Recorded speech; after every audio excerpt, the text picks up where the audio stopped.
And welcome back. This is Penny Sansevieri with Amy Cornell, and this is the Book Marketing Tips and Author Success Podcast Minisode, which I love these little 5-minute bites of marketing information. And today we're talking about discount book pricing. And Amy, this was your idea. Can you elaborate more on this? Yeah, we do a lot of discount promotions with our authors for their campaigns. And I will say it's a great opportunity. This is still something that works very well. We have authors, a lot of them, that after they work with us, Penny, they start incorporating this strategy into their own self-promotion, which makes me really proud, that they are learning things that they can actually execute on their own as well and supplement what they're doing. But I will say it tends to, if we're being totally candid, kind of stress people out, trying to figure out what price point they should choose for a discount. And what kind of complicates that a little bit is that Amazon obviously has different restrictions based on your contract with them and what pricing options are available to you, which I think then is like an added layer of throwing people for the loop. Because they think, all right, I'm going to go big. I'm going to go do 99 cents. And then they get on to Amazon and then Amazon tells them, nope, you're not allowed to do that. And then they come back to us like, my plan, Yeah. And so it gets more complex than it should be. So can you shine a little light and give people some guidance on a solid plan for this when they want to do a discount promo? Well, so one of the things that you mentioned is the discount promo is a tiny little bit of it is in Amazon's hands. It doesn't necessarily impact a lot of authors, but if you have a book that's very image heavy, your book is more weighty in terms of megabytes, then you can only discount it to a certain level. And I think that for one of my books, which had lots of images in it, I think Amazon said the lowest I could go was $5.99 or something, which was kind of crazy because the ebook was already priced at $5.99. It seemed kind of nutty, right? But typically what I recommend, so let me back up a little bit. Ebook discount pricing has always been this moving target. So it used to be that lots of authors are doing free ebooks, and that was a big thing. And then they were pricing their books at 99 cents, another big thing. And I'm not necessarily discouraging that, but consider that we are very digital weary in terms of having content on our ebook, whether you have an app or you have an ebook reader. So I have so many books. Like the other day, I hopped on the Amazon, like, I'm going to get this book that's discounted. And Amazon was like, you got this book in 2017. And I felt like a complete loser. So the idea. I love that.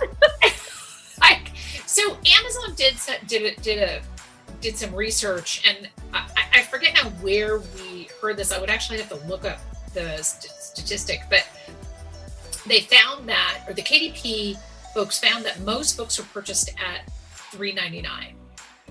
$3.99 seems really low, but remember, we're not talking about this is your standard book price. We're talking about doing a special promo discount, right? So if your book is priced at $9.99, let's say, or your book is priced at $7.99, doing a $3.99 discount is that's a pretty robust discount, right? I also like to do $2.99 or something. I mean, again, it's not that I discourage you from doing $9.99 or 99 cents or $1.99, but I have been, and I know a lot of readers have been less inclined to get the really cheap books because we have so much content, and also, I don't know, there's a little bit of sort of you get what you pay for, which isn't necessarily true, but if you look at the many best-selling authors out there, most of them, when they do book discounts, they don't price them any lower than $2.99. Right.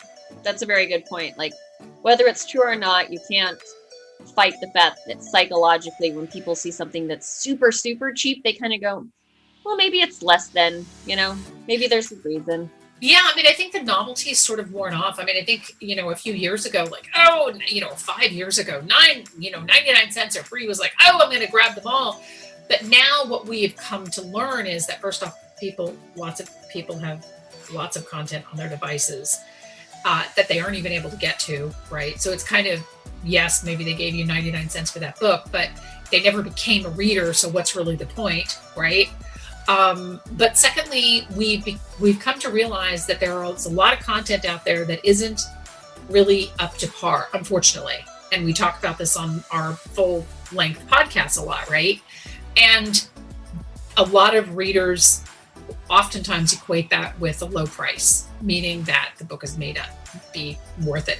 That's not to say that, I know I don't want to get too far off the reservation with the conversation here, but that's not to say that if you don't have an older title, so if you have a book that's, let's say, 7 years old or something, or 5 years old, that you can't discount that down in price. Like the ebook probably shouldn't be full price anymore, but just be mindful of when you're doing a discount, when you're doing a discount special, play around with the pricing a little bit. And here's a final thought.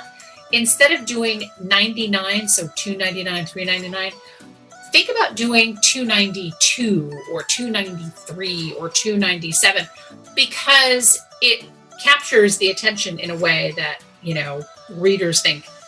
It's a little bit of a psychological thing that you look at that, it's different pricing. So it's kind of fun to play around with that. Thank you so much for tuning in. This is Penny Sansevieri and Amy Cornell, and this is a Minisode podcast of the Book Marketing Tips and Author Success. We'll see you next time. Bye-bye.